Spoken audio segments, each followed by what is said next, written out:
Hello, everyone, and thank you for tuning in. My name is Matthew Hadawani, and I'm so excited to be joined by Hamilton Ticats and Forge FC digital host, Louis Butko. Louis, how you doing today, buddy?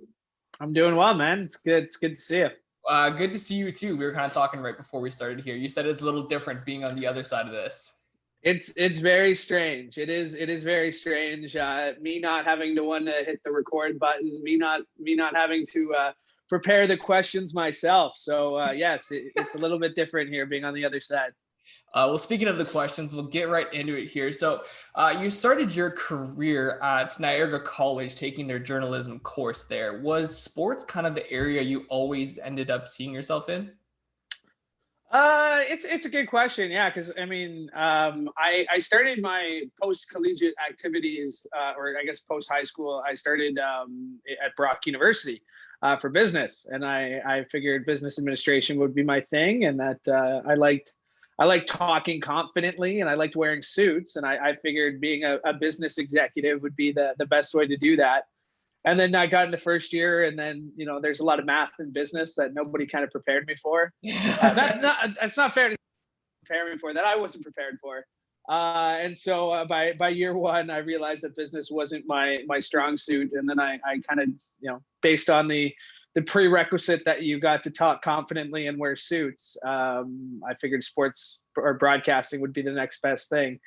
And sports, I always liked sports. I always played sports growing up, but I actually got my start in news. So I started working at a news talk station in St. Catharines, and then chain of events that led me to where I am today. But I think I always wanted to do something with sports. Back to your original question, but the job.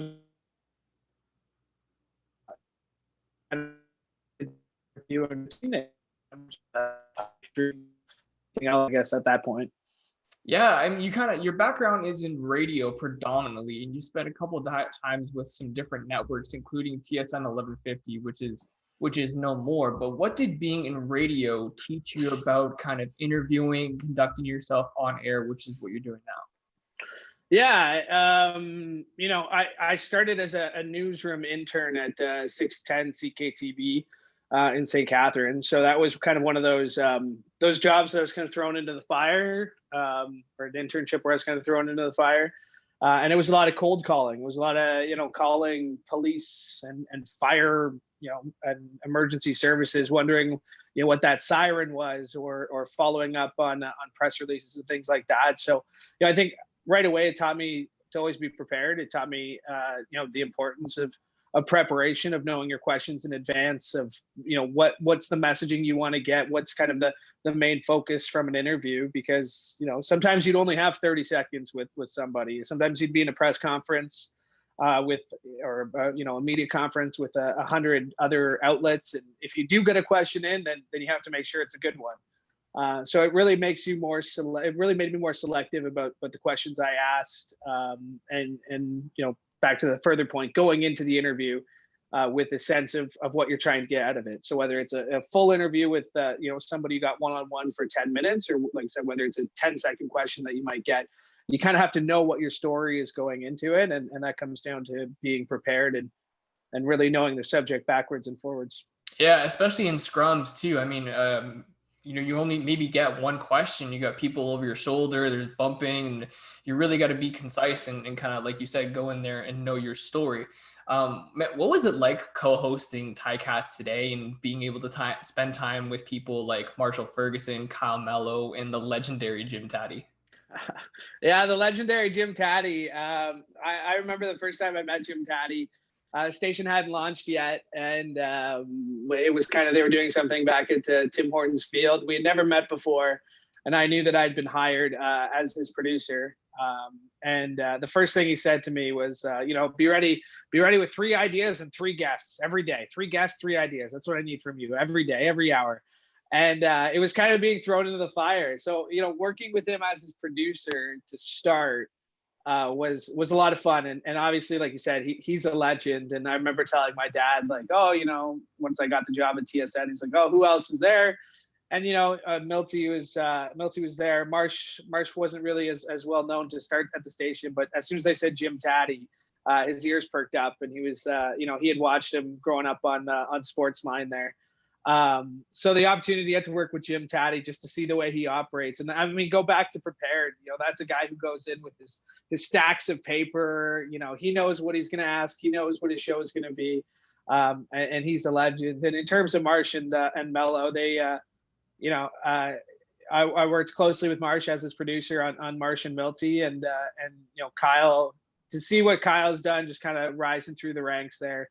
It's been really impressive, and I guess Marsh in the same tone. He can, what he's been able to do from McMaster quarterback to where he is now, and you mentioned 1150 not being there anymore, and I was a little sentimental.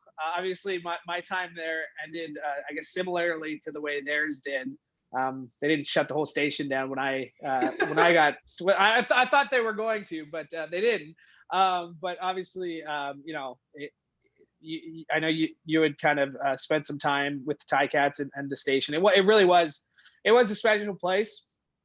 And yeah, it's a sentimental of it. Things ended the way they did for me, and looking back now, and even having people tell me, everything happens for a reason, and Yep. and the doors that station opened for me, the people I got to meet, you mentioned a couple there, the program director Mike Neighbors, greatest guy you could ask for in terms of a boss. Jamie Thomas, who I hosted a show with for a few months there. We kind of launched a morning show together. He's still one of my best friends with the Winnipeg Jets now. So yeah, that station, I'll look back fondly at my time on that station. And again, it comes back to everything happened for a reason. But yeah, getting to work with guys like Jim, getting to work with guys like Jamie Thomas was definitely. Yeah, and I mean, I think you can touch on it a little bit more than me, but from my experience with the 1150 crew and pretty much everybody in the Hamilton Tiger Cats organization, it really feels like a family there. Yeah, absolutely. And I think like any good family, there are some disagreements that come up every time and again. I'm really grateful for my time at TS at 1150. I think the Ticats, you mentioned the Ticats, and obviously the doors at that station opened for me with the Ticats. Just telling you, even before I unceremoniously made my exit from TS at 1150, I had kind of reached out to some higher ups with the Ticats, and I'd started having these conversations about, hey, I need to think about my future beyond this station. Mm-hmm.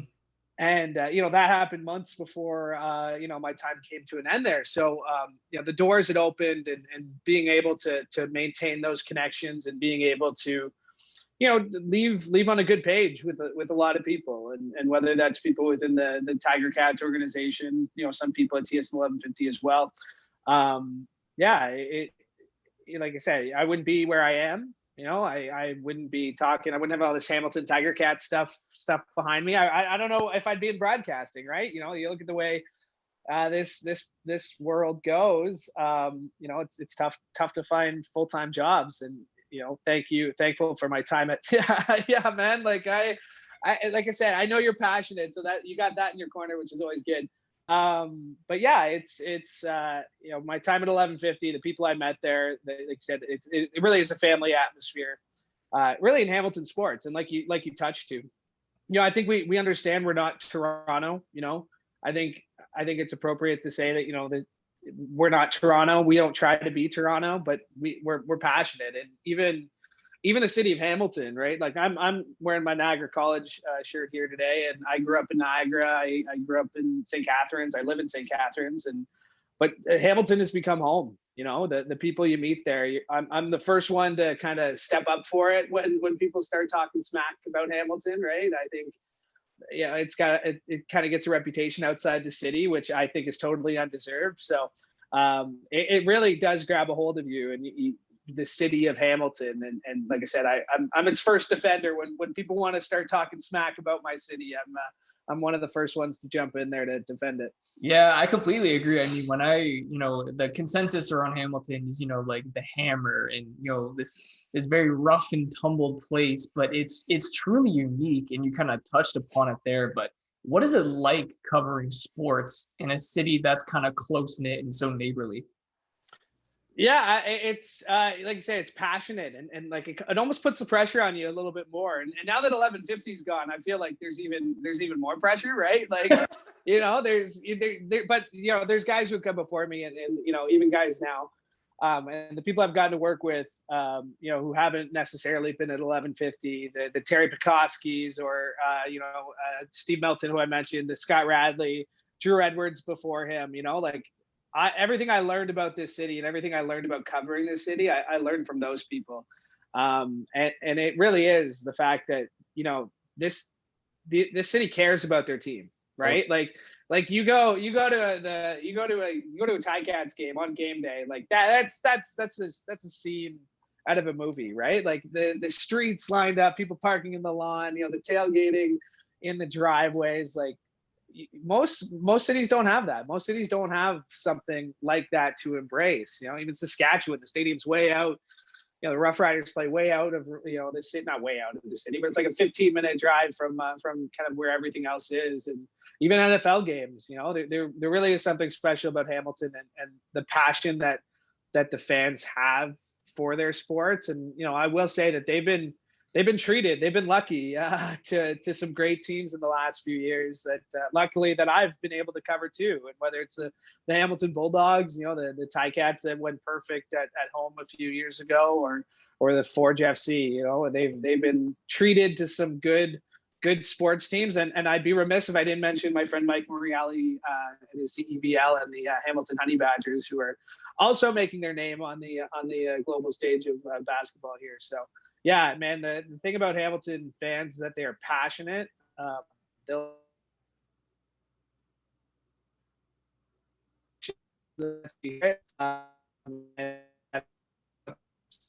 for sure. You kind of touched on it there with the Ticats and Forge FC, and you were kind of in a unique position where you cover both teams. Do you kind of find it hard to manage the coverage of one team over another at certain points of the season? Well, luckily, not luckily, unfortunately, I haven't had that problem yet. I think when I was working at the radio station, Forge was just being announced, and then the pandemic happened, so I got to put all my attention into the soccer team. Going to PEI, watching them win the Island games there, their second Premier League title, Canadian Premier League title. So I'm excited. I'm excited for the challenge of covering two teams at once. But yeah, when I hosted a radio show, I was, hosting 3 hours a day, having to talk about the Leafs, having to talk about the Ticats, having to talk about the Raptors. And so, luckily I like sports and can watch a lot of sports at the same time, and try to pick up little pieces. And, for that, I kind of go back to, guys at TSN who have been doing this for years. So like the James Duthys, who have to watch, 30 different games, the Matthew Shinettis who are, going from city to city to city, trying to figure out all these storylines. So yeah, I mean, luckily I've been able to learn from some of the best. But yeah, no, I'm excited at the opportunity of, a Forge game on one day, a Ticats game on the next day. And I'm hopeful that here in 2021, that'll be a nice challenge for me to kind of embrace. How different is it covering a championship team versus a team that's maybe going through a rough season? Yeah, I mean, luckily, my 5 years of covering the Ticats, we've had a couple of those. The thing is, like, the middle of the teams are the really boring teams. The middle of the pack teams, the 9-9 teams are boring. The 3-15 teams are exciting. The 15-3 teams are exciting because there's always something to talk about. Like, like the bad teams, and again, I think bad might not be the right term to use there, but I'm thinking of that Ticats team that I think started 0-9. That was a rough one.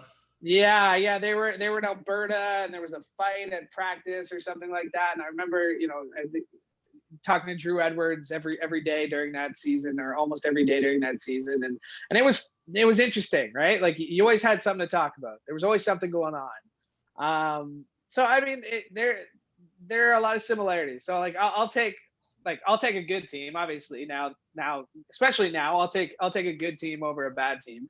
But there's still like, people want answers. People the questions pretty much stay the same. How are we going to get better? That's what every team asks themselves every day. So whether they are 15-3 and on the verge of a Grey Cup, or whether they are 3-15 and have lost 10 straight, the question is, how are you going to be better the next game? So yeah, like I said, the boring teams are the ones that are like, they'll win one, they'll lose one, they'll win one, they'll lose one. I'll take a good team any day of the week, though. I don't blame you. I don't blame you. You also kind of have some family ties to the Ticats organization, with your uncle Mike Kerrigan being an MVP and a Grey Cup champion. When he was invited back for the first time, and I think it was 20 years, and seeing the fans' reaction to him, what was kind of going through your mind there? Well, I will admit that that happened the day after my sister's wedding. So it was, my sister's wedding was, I think it was the Friday night or the Saturday, whatever. It must have been the Friday night. So it took a lot of work to get him there. He was obviously very proud of his playing days, but he hadn't been back. He didn't know what to expect. He was worried, maybe the fans won't even remember who he is. Like that's kind of how athletes think, right? So it was really awesome. And the cool thing for me, more than seeing, my Uncle Mike be honored in front of, 25,000 fans. And it was the fact that my grandpa got to tag along. My dad got to tag along. So I brought my dad to a game, up before that point. So it was cool to kind of bring him behind the scenes and bring them to the locker room, bring them, and then the cool thing for me was, because I'd been working there for, 4 years or so, or working with TS 1150, I kind of knew the ins and outs. Yeah. So, people would come up to me and be, "Hey, Louis, what's going on? What's going on?" My dad would be like, "Who's that?" It's just like, worry about it. Worry about it. So it was nice to kind of like a big shot in front of my dad, and that's the part that I'll remember. Like I don't remember the score. Actually, I know that they lost to the Ottawa Red Blacks, so I can't even say I don't remember the score of the game. But hopefully in a few years I'll forget the score, or I'll forget the result of the game, and just remember, getting to bring my dad, getting to bring my grandpa, getting to see Mike make his return back. It was more so about that time, to get to look like a big shot in front of my family, but and more seriously, getting to see them, getting to see it through their eyes, what a special moment it was. Yeah, absolutely. Yeah, I mean, I'm sure you can attest to it, but growing up, a lot of us associate certain memories in our lives with sports. I mean, I vividly remember watching Leafs games with my dad on the couch. And, like you said, those are some things that you'll never forget. You kind of got in with the CPL on the ground level there. What has it been like to see the league kind of gain popularity and notoriety throughout the years? Yeah, it's funny you mentioned that. I was reading it yesterday that I think there's a handful of CPLers on the a preliminary roster for Canadian men's Olympic qualifying team. So it was kind of cool to see, going through the list and seeing, Edmonton FC or Pacific FC or Halifax. So it was kind of cool in that aspect. And like you say, I was at the first game, like the very first game that was ever played at Tim Hortons Field, and I was at the last game that they played at the Island game. So if there's been anyone who's seen more CPL soccer than me, then I'd probably, well, other than the analysts, but in person, I think I'm pretty high up there. You're a seasoned vet at this point. Yeah. Like I said, I'll go to toe with just about anyone who thinks they've seen as much Canadian Premier League soccer as I have, and really it has been awesome. But to your point, just to kind of see it take off, and I think there were questions about the Island games, and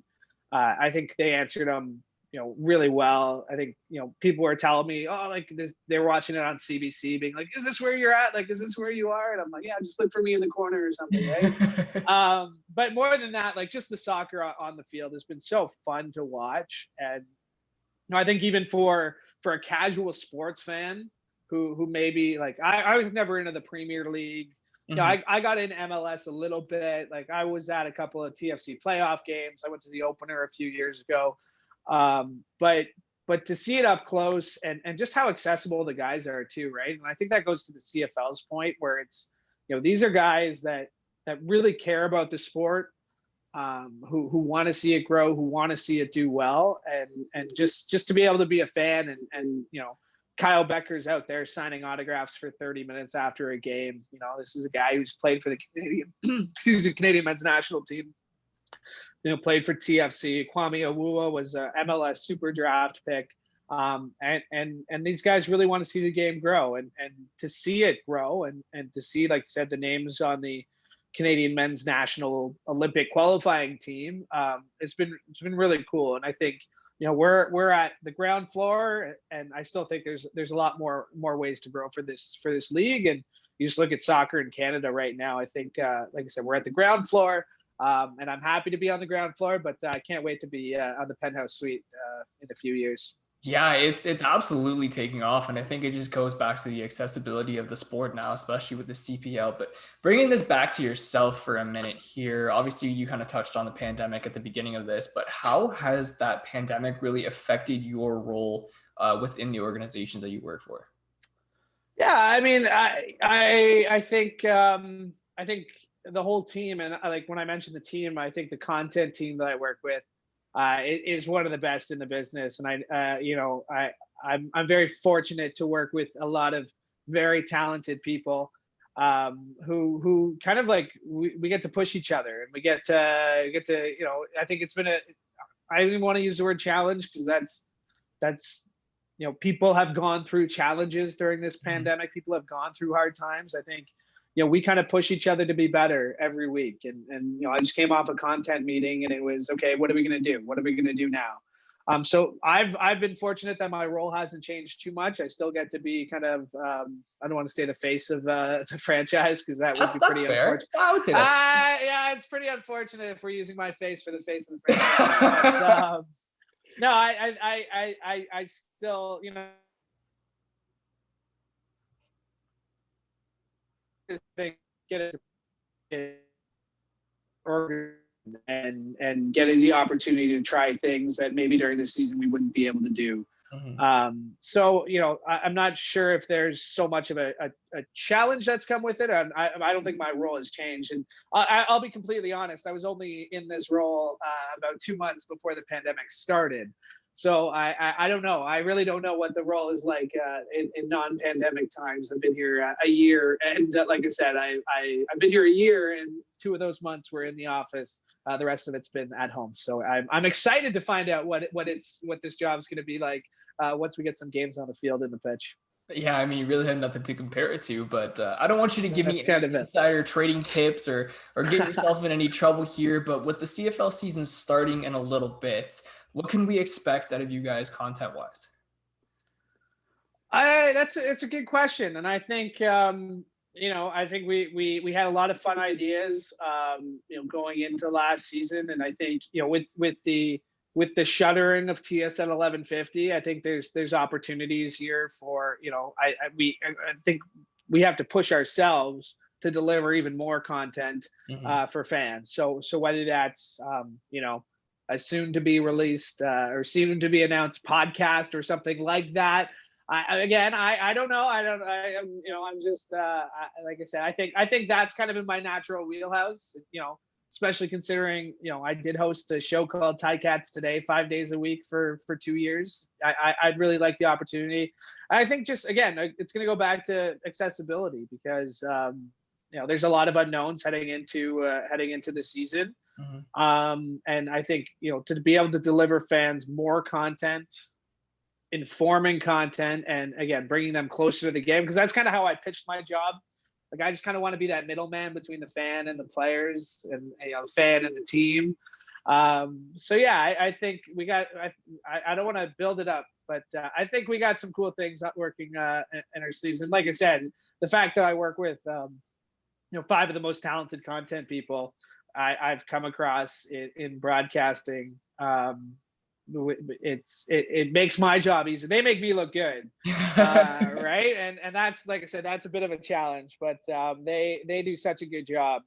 And between my bosses, my managers, I think we got some cool stuff cooking for the CFL season. That's awesome to hear. Well, hey, I really appreciate your time today. And, with CFL season coming back, I'm sure, all of Canada is going to be watching. So thank you for joining me today, man. I'm wishing you all the best. Yeah, you too, buddy. Thank you. Cheers.